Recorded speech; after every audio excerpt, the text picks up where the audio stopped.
Një padrejtësi nuk ndreqet nga një padrejtësi tjetër. Nëse nuk respektohen këto parime, nuk ka të bëj vetëm me fatin tonë individual. Nga padrejtësia du të kemi frikë të gjithë. Mbajtja e akuzës me kalenduar më shumë se sa torturat mizore dhe dënimi me burg nga regjimi serb e Jugoslav.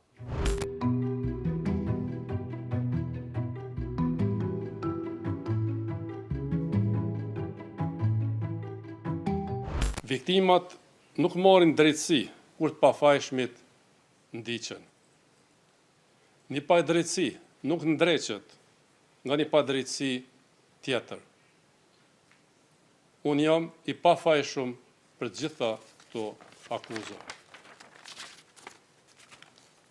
Por njëm gati të përballëm me këtë sfidë të re, do të kem sukses për familjen time, për popullin tim dhe vendin tim.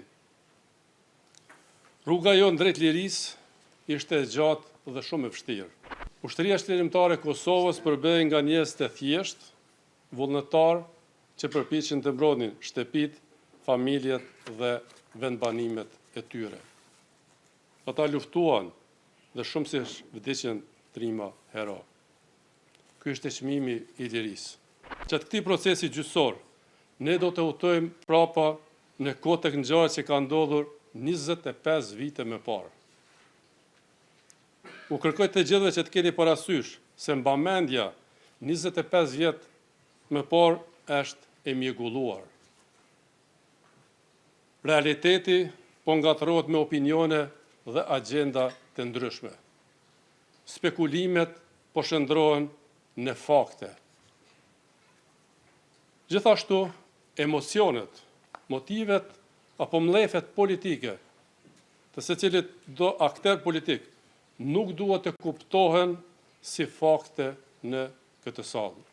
Besoj se është në interes të publikut, jo vetëm tonin si të akuzuar, që dikush duhet merr përgjegjësinë e vendimarrjes që ky proces para popullit Kosovës të jetë jo vetëm fair, jo vetëm transparent, jo vetëm të respektoj procedurat, kushtetutën dhe ligjet e Republikës Kosovës, por edhe të ruaj dhe garantoj një gjykim të drejtë dhe në kohë të arsyeshme.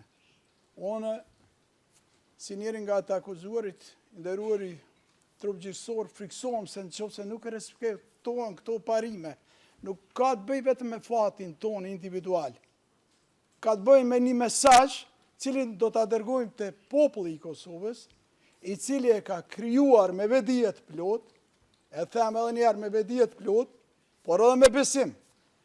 Këtë gjykat tek ju si partner tanë, ndërkombëtar, dhe nuk duhet në asnjë mënyrë që t'i cënohet ky besim, e cilin e ka shtetin ligjor dhe drejtësinë ndërkombëtare. Unë nuk kam frikë nga drejtësia, por nga padrejtësia du të kemi frikë të gjithë. Por pavarësisht kësaj, unë sot qëndroj përballë jush me besimin e plot, se në fund të këtij procesi ju do të vendosni në favor të pafajësisë sime. Siç u tha më herët këtu, me duhet të theksoj.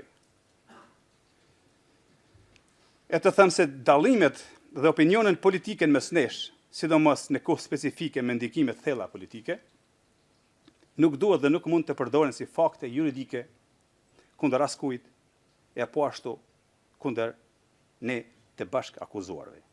Nëse në rrugtimin tim politik ka një gjë që nuk ka logjik, është akt akuza ngritur nga ZPS-ja, për mbajtja e akuzës me kalenduar më shumë se sa torturat mizore dhe dënimi me burg nga regjimi serb e Jugoslav. Nuk kam kryer ndonjë vepër kriminale as para luftës, as gjatë luftës, as pas luftës. Asnjëherë nuk kam qenë përfshirë në vepra kriminale, as me veprim, as me mos veprim, as me nxitje. Gjithmonë kam vepruar dëshmërisht për liri dhe bashkim kombëtar, që kanë qenë qëllimi im jetësor. Prandaj, kam qenë dhe jam krenar përmëtarin time politike. Mos lejoni që të keqpërdoren mendimet e opinionet individuale të pas luftës për kohën e luftës.